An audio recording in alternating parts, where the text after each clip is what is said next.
I'm Luis Miguel Lexo.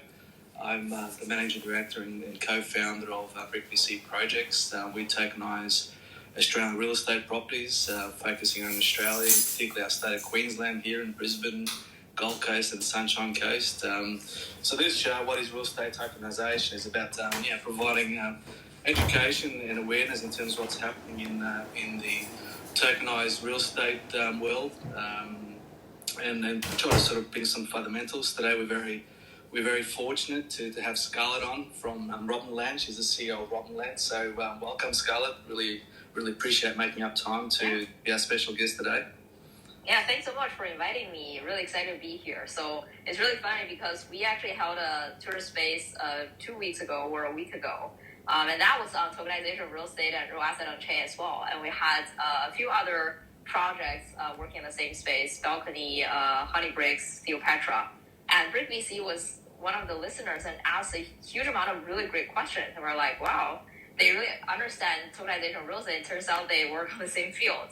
And then we got up the tourist space, we get connected, and then now we're here. I'm on BrickVC's tourist space, so small world. And great to see that there are just so many different people working at the same direction. I mean, we really should all join forces and push this whole field forward. And as you kind of mentioned, I'm the co-founder and CEO of Robinland. And what we're trying to be really is a bridge between real assets and DeFi liquidity. As we all know, DeFi has grown by a lot over the past few years. So one of the things that they struggle with is productive use of the capital. I would say this is a pot of money without use or without a good use. A lot of the return in DeFi so far is Ponzi in nature. So in a bull market, everything works. It's 200% everywhere, and that's because TVL is rising. People are trying to risk on, and then there's later people's money providing previous people return. But then this all reversed in the past 2 months, and especially with the collapse of UST, this is quote unquote the only source of safe yield in DeFi that's fixed at 20%. But as we all have seen, that's not real. And now people are scrambling to look for an alternative, a replacement of that, which can serve as a crypto bond, where you can put your money in, forget about it, and then you just get paid fixed amount of return. And that didn't exist before, and we want to be the first one to bring it to reality, which is a crypto bond product.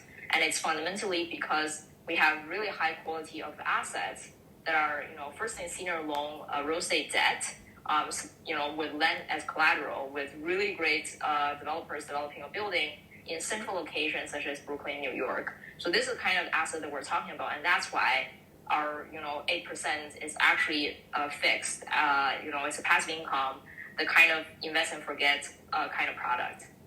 So that's at a very high level what we're trying to bring to the market this August or September, depending on the progress. But really excited to be here and talk about real asset on chain or tokenization of real estate. That's fantastic, Scarlet. It's funny you mentioned with the platform that actually one of the I forget their names now that you mentioned that we actually had on my show as well as a special guest, Balcony. Sorry, so it was.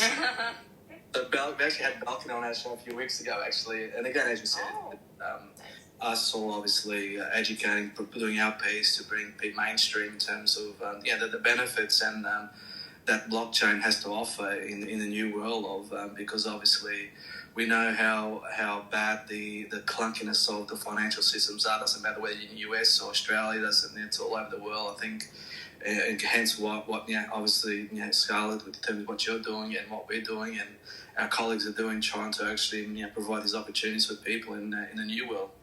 So that's fantastic. Yeah. But we will probe you on a few things around the commercial real estate. Because again, it's a field that sometimes people sort of get confused as to what is classified as commercial real estate. And before I start probing you deep in terms of who you are and some of the things that I'm really keen to probe you on, probably from your perspective, two things, Scarlett. If we always get our special guest to give us a definition. What is real estate tokenization? What's your definition? Interesting. I would say tokenization of real estate is turning large piece of liquid assets such as real estate into small piece liquid assets through technology. And here, the technology essentially refers to using the use of smart contract or blockchain. In principle, tokenization could mean anything. Could be using other sources of methods. But here, we are in a specific context of essentially bridging crypto and real estate, and that's why usually people are referring to like crypto tokens, as a specific token. But in the past, historically, there has been other trials. If you think about, say, Fundrise, they're also essentially tokenizing real estate in some sense, allowing people to invest in large piece asset with small piece. But the difference would be, with Fundrise, the shares, you wouldn't be able to trade it in, say, a secondary market, security token exchanges. But here, because we have already built a lot of infrastructure collectively as a space, there are, T0 Instacom, Oasis Pro, which allows the trading of security tokens that represent real estate in an on-chain, liquid fashion. So that's why, to me, I think this is really the way to go. And there's some technical aspects that are really interesting that might sound a bit like, very nerdy, but there are specific regulations such as Reg E and Reg S. So take Reg E as an example. You can only allow for 2,000 number of non-accredited investors to trade your tokens after the 1-year lockup. But if you're using the traditional way to tokenize, you're essentially keeping things in a spreadsheet, in an Excel spreadsheet. And that's very cumbersome, and you might accidentally violate security laws. But with blockchain and smart contract, you can just write it in. You can just say, well, if there's a 2001 person trying to trade, you just block that trade. So that's the beauty of smart contract is instead of having someone to violate the law and then go after them exposed, you can just prevent them from stepping over the boundary by preventing them in the smart contract. So that's actually very protective. So that's why, from my perspective, I think this is a great innovation. We should apply, smart contracts or blockchain to a lot more real world use cases. And really, real estate is one of the first. And for whatever reason, within the security token market space, 80% of the outstanding essentially assets are real estate. So real estate has found itself to be the most advanced in terms of bringing itself on chain. So that's why we're also, working in this field, trying to push it forward. But at some point, I expect to see a lot more assets, maybe like your watch, your car, your chair, even to be on chain at some point. But let's, get real estate, all said and done to begin with. Yeah, it's a great definition, and the thing is, like, I think it highlights how early we are, and this is obviously as a collective in terms of trying to educate around real estate tokenization. This is how early we are, even though obviously you think that having these conversations with people who are actually on blockchain, and obviously the new world of tokenizing real estate and what you can actually achieve and have access to real estate property anywhere in the world. I was actually in a space yesterday, and JC was listening before, but he would actually have a laugh because he was in the same space. And this was somebody who's actually in blockchain. He's actually creating a blockchain. Well, he's actually created a blockchain. And we were talking about the new world that you can actually tokenize real estate. And this guy actually, I don't know whether he's been updated of late or not, but he couldn't believe that he said you can't tokenize real estate on the blockchain. And I said, well, have you thought about your blockchain? Can it handle real estate tokenization on it? He said, but you can't. It's actually illegal to tokenize. I said, I think you probably should read up in terms of some of the content and from the, what's actually happening in our industry, our sub-industry within the blockchain in terms of real estate, that you can tokenize that. You got to follow rules. So this is just highlights how early we are, because this is somebody and still... Yeah. Absolutely. I mean, it's great that you touch upon this. This is like the first question that we get in all the pitches to VCs. They're like, can you do this legally? And how does the process like? So it's still a myth. Like for most crypto people, they think anything related to real asset is illegal. But the truth is, really, it has to do with how you exactly do it, because the SEC is, a regulatory entity that's essentially regulating securities. So if you issue something, any instrument that pass the Howey test, then you're classified as security and you do need to be compliant with SEC regulations. And then SEC has exactly told you how to do this legally, which is basically through STO, security token offering. And then you either go through an IPO or you go through one of the exemption clauses that allow you to do private placements, which are Reg D, Reg S, Reg CF, or Reg A. And for each of them, there is a specific target audience. So Reg S allows you to sell to a non-US investor, and Reg D allows you to sell to US accredited investors, so on and so forth. So really, it's not that hard to figure out. It's just that for a lot of crypto people, they kind of have this impression that things are illegal. But the truth is, we have a in-house lawyer who have done Reg D before and understands these intricacies. And to him, this is really his bread and butter. And it's also one of our comparative advantage, which is we know exactly how to handle this legally, and we'll make sure that no one steps over the boundary, and we're all safe, and we are all able to access this fixed passive income in a completely legal fashion. And that's critical, making sure that everything around you ticks all the boxes. That's from a compliance perspective. And I've always got the attitude in terms of you're working with the best of breed in the various fields. And again, DG shares that we class as one of the best of breeds when it comes to advising and creating a platform and maintaining a platform in terms when it comes to tokenizing real estate. So you made a great point. It's so critical making sure that everything is compliant in terms of the space that you're operating in, because you want to make sure you've got the safety of not just now, but this is obviously something that's just like yourselves and what we're doing. This is a long-term thing, so we're here for the long term. We're not here for a short term. So it's making sure all those foundations are built that builds on in terms of what we're trying to achieve as our businesses.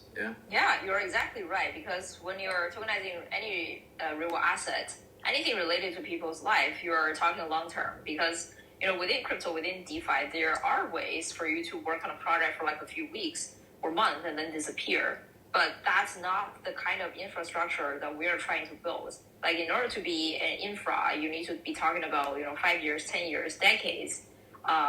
Just like, for example, now Google search has become essentially infrastructure of our internet.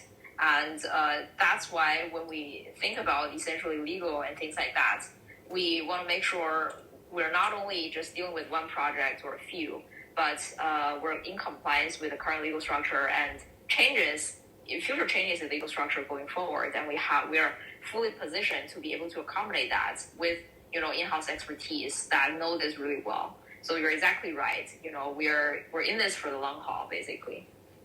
So looking back now, Scarlett, in terms of your journey, probably just to give us in deep in terms of your journey to date, and obviously in terms of how you got involved with Robin, in terms of setting up Robinland, in terms of what problem you were trying to solve when you and your co-founders started Robinland. Probably just say so probably get on a personal side, then sort of going into the Robinland. Yeah, absolutely. So for me, I was a PhD in economics at Stanford, where I studied housing and real estate. And housing has always been a very interesting asset class to me, because it's a combination of consumption and investment. And that brings about a lot of inefficiency, such as owner-occupants' demand are being crowded out by speculators. But on the other hand, for someone who is trying to invest, this is a very lump sum, very large piece assets that are not very suitable for investment. So I essentially wrote a paper about, what if I create a derivative that represent the price aspects of housing, and then people who want to trade can hold on to this small piece liquid asset, and owner-occupants can be left alone. So in my paper, at least, I found that everyone is better off. So equilibrium, welfare is higher. But it's unclear to me what is this piece of a derivative, how to bring it to reality. So after graduation, I went into Google as a data scientist. And during my time there, I actually came across their internal crypto group and realized sort of the synergy between crypto and real estate. And also it's during my time there that I met a few very important people. So one is Venus, who is on the call, who is also a co-founder and CEO of Robinland. So she actually has 6 years of experience in real estate and has been on capital markets, financing, legal operations. So understands the space from a practitioner perspective, and also can bring resources. So that's really important. And another is our CTO Yun Tao, who works at Google for 6 years, both front and back end, and has issued his own token before. So you really need people on both.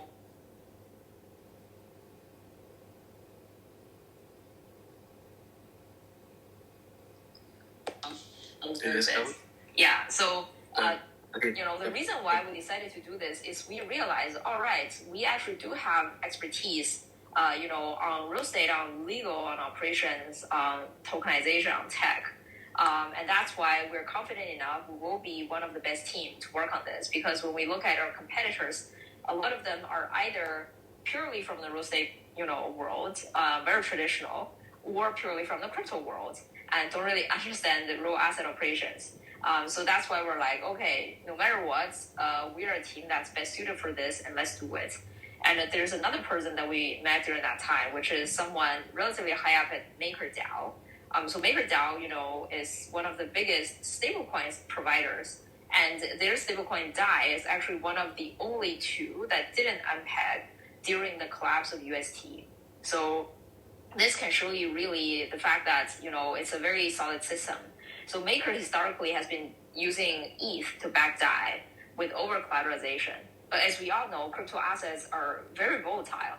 So if you want to always maintain, say, 150% collateralization rate, then you need to be dealing with a lot of very high volatility and charge, essentially have people, back, say, one DAI with a lot of ETH. And that's limiting the growth of DAI by a lot. So that's why in the past 2 years, they've been trying to look for alternatives, essentially real assets, especially real estate. But they understand that they don't have in-house expertise. As I kind of mentioned, they're the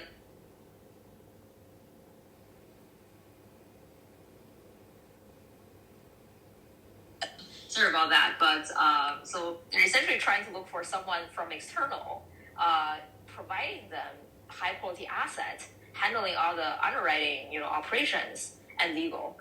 So at that time, we realized this is really the time to do this because, real asset or chain tokenization real estate has been around for a long time, for 5-10 years, but it didn't catch on precisely because of demand, because there were no crypto native demand in the past for safe assets.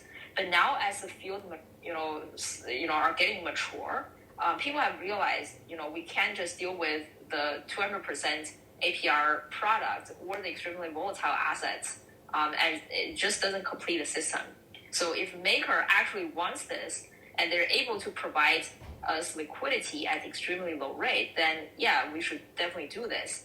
So that's when we decided to form Robinland, and that's why we say we're a bridge between liquidity and DeFi and real estate, because really we're using DeFi revolving credit line from institutions like Maker to finance high quality real estate debt in the real world. And over time, we also started building our 2C product, a protocol that's going to launch this August. That's what I kind of talked about at the very beginning of this talk, which is we try to bring to the world the first crypto bond that provides fixed passive income, things you can just invest and forget, where that complements other people's crypto holdings from a portfolio diversification point. So that's kind of the story of how I got here, why now, why we're doing this, and what's going to be next. That's fantastic, Scarlett. So in terms of the, probably just to, for the people that are listening, and that they might not sort of be sophisticated investors, they're just retail investors coming in for the first time. So it probably, from your product offering from Robinland perspective, so obviously you got a crypto bond, as you mentioned, and you also have property funding to developers. And you're also gonna have your own commercial properties. So probably just explain about, and I apologise if I'm sort of not summarising that, but probably just from your product offering, do you want to just go through that in terms of what those offerings are, from a Robinland perspective? Yeah. I'm personally actually very excited about our first offering. It's the kind of thing that I would want to invest in, but because the size is too small, I would have to, sort of give out the quota to our actual retail investor. So, the other day we're actually talking with Kunal, which is, one of the founder of Agia Venture who invested in us. And we're presenting to him our first offering. And he's like, wow, this is a really good asset, it's great that you can get term sheets that are awesome, and it's the kind of thing that I would personally invest in. And I was like, yeah, same for me. So without further ado, I'll start talking about it. So it's a multifamily construction loan in Brooklyn, New York, and the total loan size is 1.5 million. But we're going to jointly be investing with another partner. So we're taking out money 50-50. So on our side, we only have a quota of 750K, which is actually really small to crypto standard. So that's why we're kind of oversubscribed already. And the cool thing is the LTV, loan to total value, is only 40%, which is extremely low by industry standard, because usually 65% is already very, very safe. And we're talking about 40 in today's market. And the interest rate that the investors are going to be getting is 8%, which is very, very high in today's market, especially given the collapse of UST and the crypto winter that we're seeing now. Risk-free rates are more like 3 to 4% in crypto right now. And the long term is going to be 1 year, so really not that long. You're not locking up your capital for like 5 to 10 years. It's really just a 1 year product with one potential extension, which is potentially 6 months. And then one of the cool features is the interest payment. So at the moment of the loan closing, we're going to get half year of interest up front. So this means that no matter what happens, the investors is going to get the interest for the first 6 months, no question asked, because we already got it. We would have already gotten it from the developer at the time of the loan closing, and then the rest is going to be paid to us on a monthly basis. So all considered, this is a stellar project, and not to mention that it's first lien senior loan. We're the most safe position in the capital stack, and the developer has purchased the land with all cash last year when the price was still not that high. And land is the collateral, and land in New York, that's something that you always can be able to sell off with no question asked. It's very homogeneous, and there's a very liquid market, and it's with very steady value. So that's the at a very high level what the first project is going to look like. It's really delivering essentially on all the points we have promised our investors, which are both high yield and also very safe in terms of default risk. So we're really glad that we have delivered on that front in our first project, and we're continually looking for new ones coming up. So as I kind of mentioned, if you know of people who are in New York building buildings and trying to tokenize, do let us know. We would love to talk to them about potential collaborations.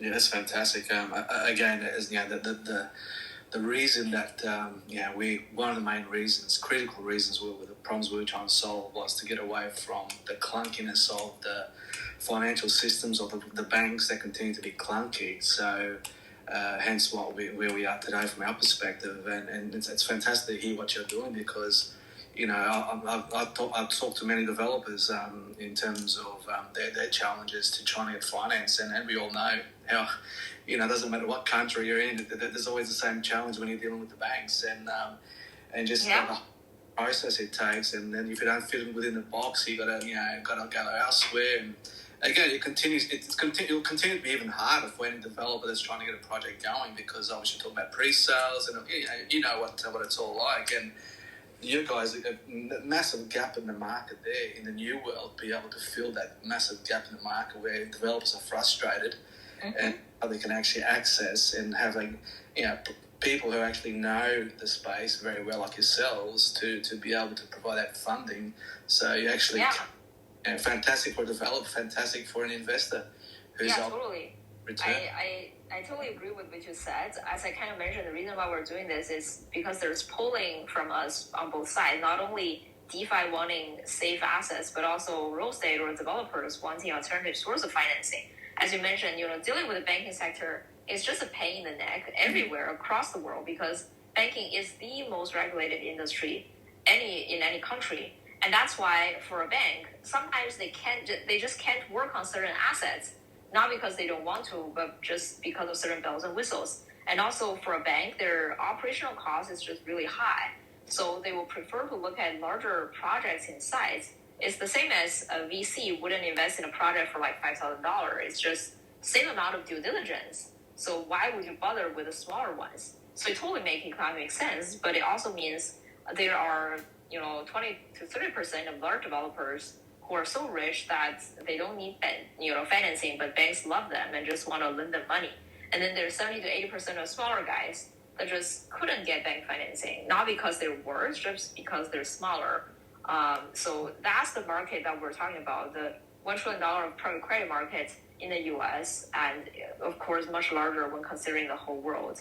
And those are people who usually resort to PEs, private equity funds, but they usually have higher rates or bad terms or both. Like there will be PEs who will put in to the term sheets like very aggressive terms and trying to push out the developer halfway through and try to maximize their own return, things like that.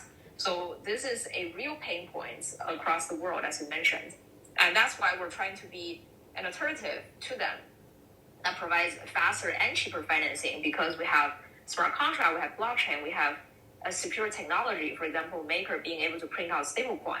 That usually is only what central banks can do in TradFi. So that's why we do think that this is helping all parties, not just crypto investors getting better yields, but also we will be building a more sustainable and better physical world and resolve the housing crisis, the construction crisis in the US. Absolutely, and especially when we got a rising market in terms of property values. So it continues to be crazy how the banks continue to be obviously very tight with their policy in the rising markets, whether it's residential or commercial. But just on the commercial property side of things, Scarlett, what would you, in terms of the project that when you talk about commercial, obviously it can be very wide, the definition of commercial. What's particularly the areas that around commercial that obviously when the developer's coming to you that you're actually getting involved with? Obviously you've got multiple resi, you've got office space. What's some of the areas that you guys are particularly obviously interested in more, and and two, in terms of not doing anything in particular spaces of commercial? You want to just sort of cover that? Yeah. I'm really glad that you mentioned it. I think at the very beginning of our chat, you mentioned, the word commercial can be misleading. It just means a lot of things. That's the key thing with real estate, is that it's very heterogeneous. There's no one thing that can represent real estate. There's residential versus commercial. There's equity versus debt. There's different geographic locations. And within commercial, office building will be different from shopping malls, different from garage, different from hotels or hospitals. And they're all fundamentally a different object. So when we talk about commercial, from a classic definition, it will mean, all of the above category, like the hotel, the hospital, the garage, the mixed use, and also essentially residential buildings that are 4 units or above. So basically, when you say residential, usually people are referring to the ones that are single family or a duplex, or at most essentially a quadruple or like 2 duplexes. But then when you talk about multifamily, from a technical perspective, you're already talking about commercial. But this is the confusing part, right? Mm-hmm. We're building a multifamily that's going to be a condo, 1 apartment. So from its nature, we're still going to build it for people to live in. But it's just from a zoning standpoint, it's classified as commercial because of it's a developer that's a business trying to build it. And we're entering into a commercial real estate debt as well, because it's business to business. We're not lending to an individual builder that's building a single family sold to another individual trying to live in it. So that's the kind of asset that we're dealing with. And usually when people talk about commercial, they think it's very high risk. And that's fair because, commercial is very heterogeneous. And you really need a long time of expertise to be able to judge whether someone is good or not. So, for example, you could have done a lot of due diligence on a certain hotel and be like, this is a perfect asset, let's do it. But then you didn't know just 2 blocks down the road, there is a plan for developing a new hotel that's going to dominate this one because people just like newer ones. And, that's just something you would fail if you didn't have a lot of industry experience, knowing that you should be looking at nearby new constructions. So that's the kind of thing we're talking about. That's why commercial is high risk, because you need specific, very specialized expertise to judge whether something is good or not. So that's why we are dealing with, multifamily construction to begin with, because this is an area that we understand very well.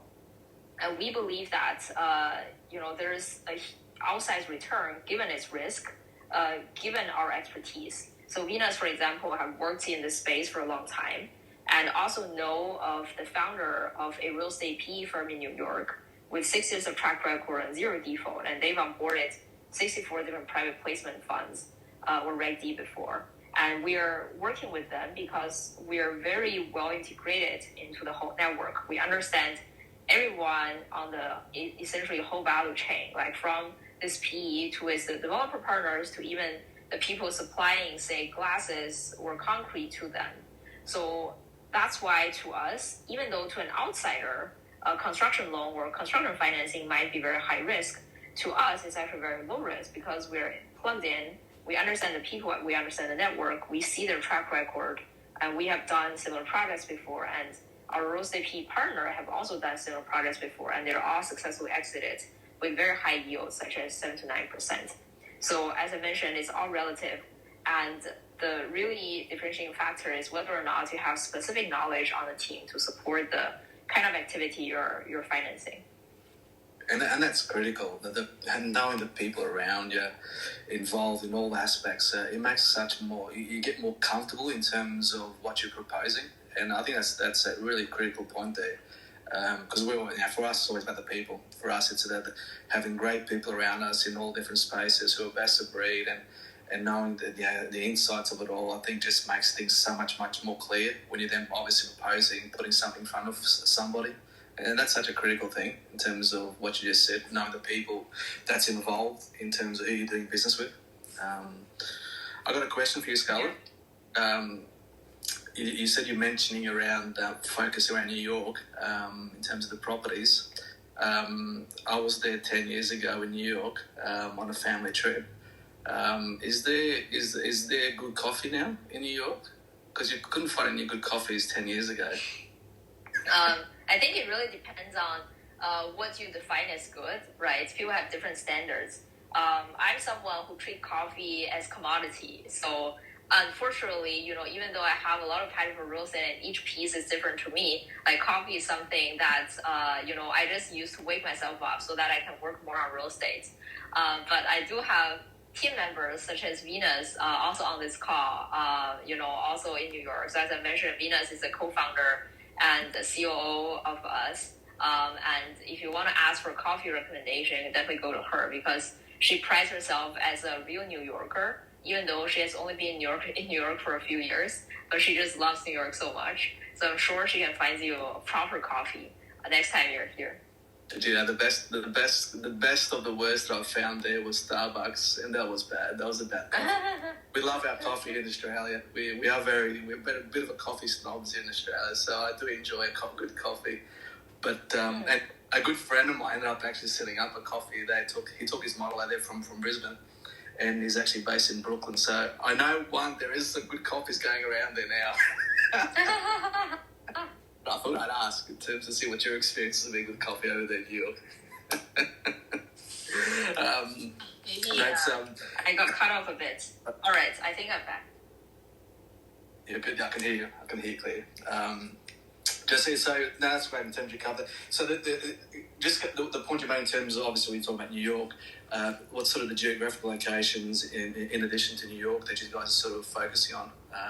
And obviously with the developers that are approaching it to have funding for these projects? I mean, we're actually pretty agnostic to locations. Like anyone with good assets, please do approach us.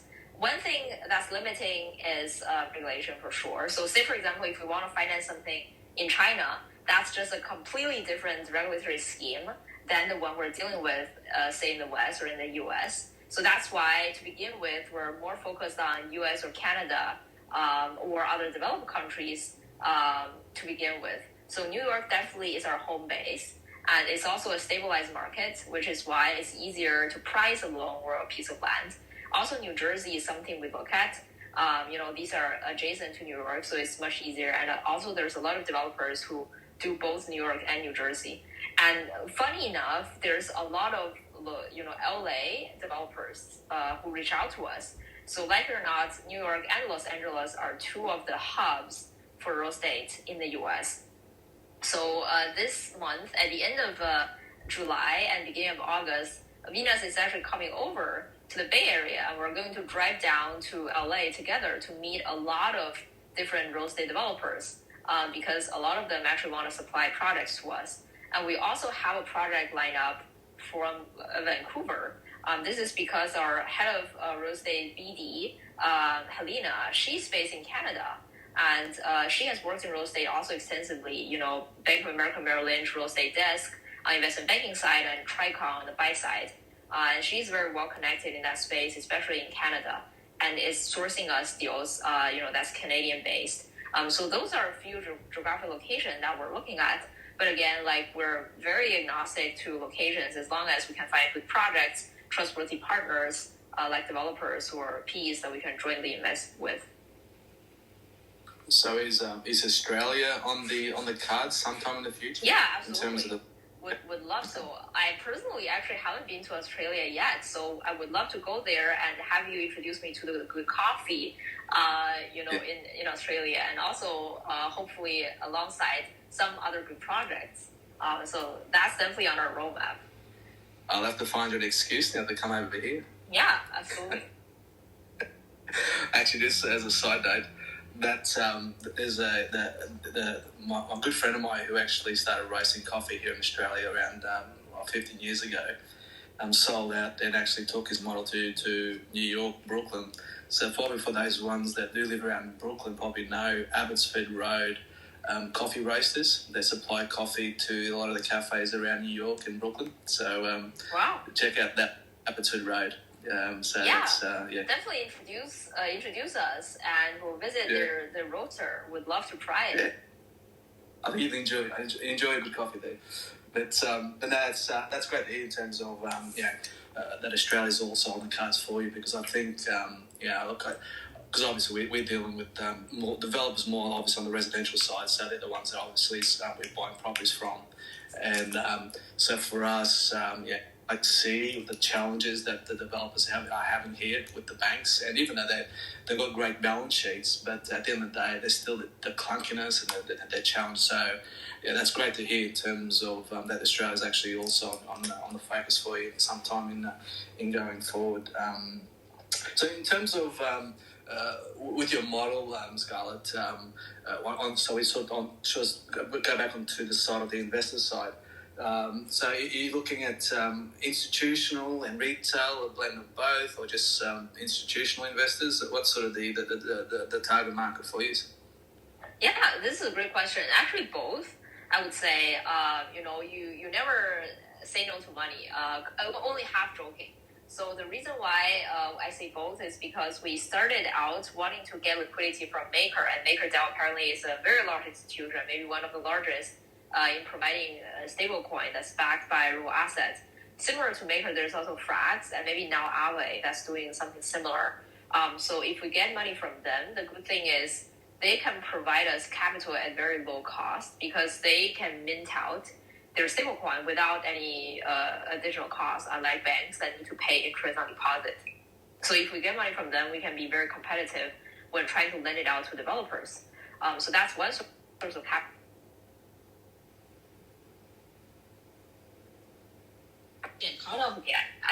Whatever reason, there are 1,000 different people trying to call me all in the same hour, which is very interesting. Maybe someone else is trying to join the Twitter space, but not knowing that they should go with Twitter, but rather went through phones. But anyways, back to the might be from my Australian developers that are just trying to call you already. Yeah, exactly. Could be. So we should definitely do this more. Guess next day there will be 100 of them lined up in front of our door. But back to the liquidity point. So Maker or Frax or Aave is definitely one big source, and the advantage there is they're really cheap. But the main problem is usually they give you a quota or a cap. So for example, they will say, okay, $10 million, and that's it. And when you reach that cap, you need to submit another proposal to increase it again. So we want to make sure that we have ability to source liquidity directly from other institutions or retail. So that's why we have our 2C product that's planning to be launched this August or September. So any individual investor can directly invest, and their ticket size can be essentially as low as, say, $1,000, and that wouldn't be a problem. But at the same time, while we're doing marketing, on our platform, what we've noticed that actually a lot of crypto institutions reach out to us, say it's a crypto hedge fund or a investment DAO or some yield farming community. And they're basically like, wow, we used to be invested in UST, and that's our quote unquote safe source of yield that we know is going to be 20% fixed, no fluctuation, but that has basically disappeared. And we're trying to allocate our capital into something similar. And we haven't found it yet. And we think that you are probably one of the best bets, given how solid your asset is. So we're like, wow, interesting. This wasn't something we planned for, but it's looking like it's going to be a pretty important business line for us, which is crypto institutions that are like hedge funds or investment DAOs with a treasury that they need to allocate. So they will tend to be larger ticket size, and we'll probably need to do KYB, know your business, not instead of your customer KYC on them as well, to make sure they satisfy either Reg D or Reg S. And then we'll whitelist them, and then they will be able to invest in our product. So this is definitely a very important direction, which might take up the entire 750K because those institutions just have larger ticket size. So we will try to strike a balance between having institutions versus retail. We'll want to definitely reserve some quota for the retail investors. Otherwise, you will see our product say August 15th online, and then it says sold out, and that's not going to be great. So we want to make sure that everyone will have some share of the pie and then in the first product launch. No, that's great to hear, Scarlett. When you talk about the retail investors, I think given blockchain and the opportunities that now retail investors can access real estate, I think it's really critical. And again, this is what we started from day one. That's what we started in terms of focus on the retail space, because I see the challenges of the everyday person trying to access real estate, and whether it's in our case residential, and doesn't matter what whether it's commercial or residential, but I see the challenges for the everyday person. But now that in a new world they can, and I just it's great to hear that you've got those quotas there to allow the retail investors to be able to participate, because we know obviously institutions have got large funds, and at the end of the day, yes, obviously from a project perspective like yours and ours, it's great in terms of if they come, but again it comes back to what was the purpose, what you were trying to do in the first place, what problem you're trying to solve. And again, for us, that was one of the problems in terms of providing access to retail. And so it's good to hear in terms you've got those quotas in place to be able to give access to the everyday person to be able to invest in your projects. With the sorry, go on, Scott. Yep. Oh, no, I was just going to say, wanted to, because I see there's another speaker that's been on mute the whole time. Given that we only have 10 minutes left, just wanted to make sure that he or she also have time to chat and maybe open up for questions, because I have a kind of a hard stop at 1, which is why I kind of want to mention that. That's fine. JC, you got any questions there, JC? Yes, thank you. Hi, Scarlett. I was looking at the websites really quick, Robinland, and is it Citus? Is that how you pronounce it? Yes, you're exactly right. Okay. And it's really interesting that one of them, Citus, is DeFi, debt, and the other one is real estate. Can be a very powerful combination there. So here's the question is, one of the main reasons why people get excited about real estate is leverage. Being able to put in a small down payment, finance the rest, and then as equity grows, is pretty substantial compared to your initial investment. And many of their tokenized real estate projects I've come across don't provide that advantage because they don't really look for traditional financing. Are your projects able to provide that leverage? That's actually a good question. I really like it because, from my perspective, this is why I invest in individual, like single families myself personally, but also invest in kind of projects like, Robinland's crypto bond product. Because what we're trying to essentially provide is a bond, which is fixed income. So it means it's lower risk, but what comes with it is also slightly more fixed or lower return. For when you're trying to invest in a house with, say, $200K down payment, and you're trying to buy a $1 million house, a lot of the outsized return come from the fact that the price of it is unstable or uncertain. So that's why there can be outsized return, which are 30 to 40%, but it can also be pretty low because of the leverage. So if you think about '08, the reason why things blew up is because a lot of people are trying to buy houses with zero down payment, and that's infinite percentage of leverage. And that could be like either it turns out to be great, like you made a fortune and retire early, or you lost everything. And in '08, like we all lost everything, and then had a huge financial crisis that set back the house price by like 5 years, including the stock market. So there's definitely pros and cons at the same time, and that's when it comes to investment, how things are like. Whenever there's investment, you need to be thinking about what's your strategy. Do you want to have the safe one that are more fixed income like, or do you want to take some risk and be more hands-on? So that's why I would actually encourage people to not only invest in our product, but also a single family by themselves, because that's the time when you can, number one, have leverage, because usually banks wouldn't lend to you to invest in stock or crypto, but banks will lend to you to invest in a house. So why don't you utilize that? And another thing is tax benefit, because as a owner-occupant, there's tax breaks, there's like mortgage interest deductions that comes with essentially owner-occupied single family or townhouse. But that doesn't usually come with investment product, which you would need to pay taxes on capital gains and things like that. So that's one thing. But another thing is there is also, so the answer is yes and no, there is also leverage in the following sense. So say, for example, you invested in our product for like $100, and now you're getting 8% on it. So like, at the end of the year, you get $8 back. But during this process, you're having access to this token, which represents the underlying debt asset. So that's something you can pledge as collateral with other protocols, like Maker, like Frax, or a few others like Aave or Compound, and then access liquidity. So that's something that's on our roadmap.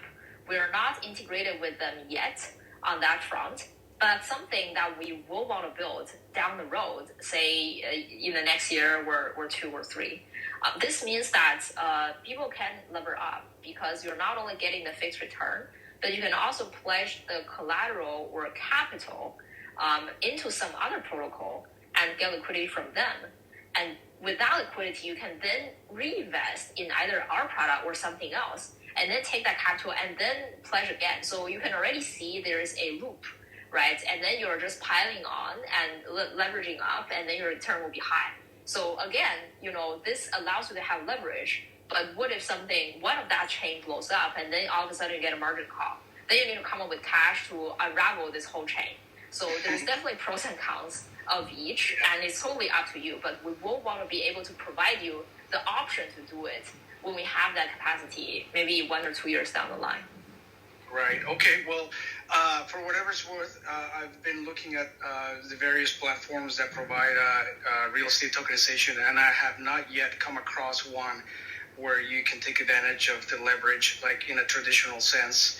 And it sounds to me like you guys could be in that position to offer that very unique product, given that you have your DeFi side, your debt side, and then also asset. But thank you for the explanation, and I'll just let others ask questions, I guess. Thank you. Yeah, thanks so much. I think this is a great idea. That's fantastic, JC.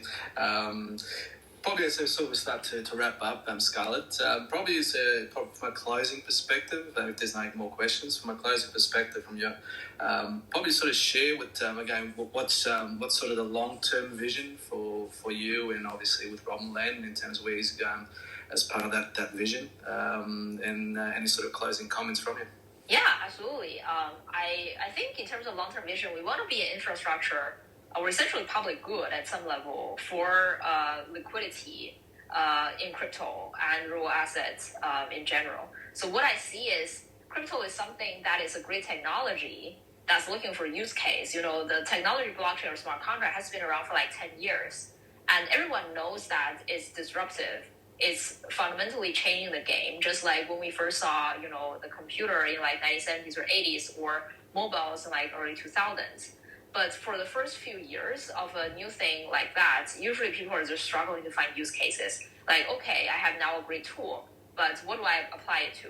And that's why we've seen waves of different applications. Like there were, for example, DeFi, the DeFi summer, and that collapsed. And then now NFT or GameFi or Metaverse, and we'll see, how that goes. But still, what's lacking is really linkage of that to our life. Like I want to feel that my life has been changed in a positive way by this technology. Like for example, now we're able to talk.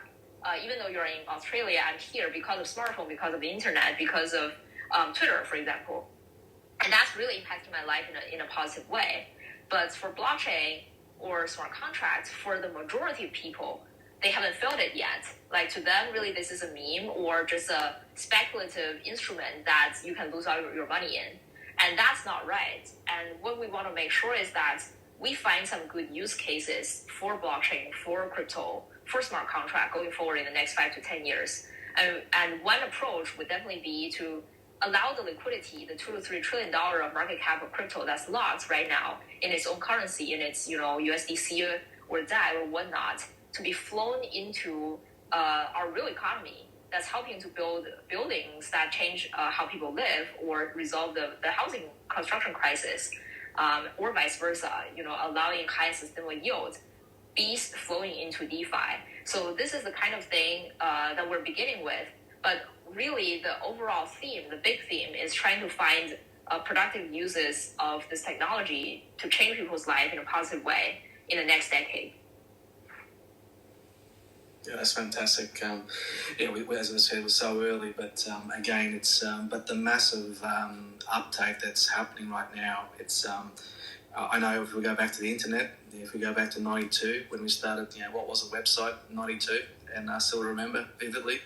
I think that's where we're at now, but I think it's a momentum the adaptation of all things blockchain is going much faster than back then. So, but it's great to hear your vision there, what you're doing. It would be reminiscent in terms of me if I didn't ask you what blockchain that you're actually tokenizing on. Scarlet. Oh yeah, so that's a great question. So because we are issuing actually security tokens, and that's something that's not fully permissionless, because we do need to do KYC AML accreditation on people. So that's why there are specific blockchains built for it, such as Polymesh, which has built a standard around it, ERC 1400. And that's fully compliant with SEC regulations. It's whitelisted. It supports all of the accreditation or KYC AML capacity. So that's the one that we'll be on. But over time, as we grow larger, we might even choose to develop our own platform, our own chain, our own standard going forward. So that's definitely also something that's still on the table. Yes, it's actually I am aware of Polymesh. I mean, we started on the Ethereum blockchain, our first one, but our second one is going to be on Ravencoin. So we're going to be focusing on Ravencoin blockchain because it was a fork of Bitcoin with the focus on tokenizing assets on the Ravencoin blockchain. So, but I am aware of Polymesh. It's funny enough because we Polymesh environment. We actually when we tokenized the first one, Brick Koala, on the Ethereum blockchain. We were using Poly, their environment, their service providers. That's part of the same company with the Poly token to be able to create the obviously the whole tokenization process. But so I am aware of them. That's great. Again, it's one of those things. It's finding the chain that suits what you're trying to achieve. At the end of the day, it is it's a choice that each business makes in terms of what suits them. And but yeah, that's great to hear. So, but Scarlett, it's fantastic having you on today. And so insightful in terms of hearing what you're doing in terms of Robinland and you personally, your journey and your vision in terms of you going forward. So it's been so informative, and really appreciate your time to coming on. And is there anything that you'd like to share with us before we close up? Yeah, so would love everyone to stay in touch. You can visit robinland.io or cetus.finance. And then we will be launching our product September this year, so stay tuned. And for the meantime, you can join our community, for example, put in your email, or join our Discord, Telegram, Twitter, so on and so forth, to stay tuned. And we'd love to see you all there. thanks so much for having me. Really appreciate it, and let's stay in touch. Absolutely, Scarlett. I've just some pins there in terms of your article that you wrote, and also Robinland's poster as well. So if people want to sort of see and get the links, that's all there from the pinned tweets there. But again, so thank you so much, and thank you everybody for joining us today. And hopefully you found that very informative. And again, it's about making everybody aware in terms of what the real world in terms of tokenized real estate, whether it be in the commercial space, the residential space, and it's about making people aware what's out there. And do make the point as well. This is not financial advice from me or Scarlett. This is just basic us providing information, what's out there, what people can actually access now in the real world blockchain. So thank you all for joining. Take care, stay safe, and same time, same place next week. Take care. Yeah. Bye-bye. Take care. Bye.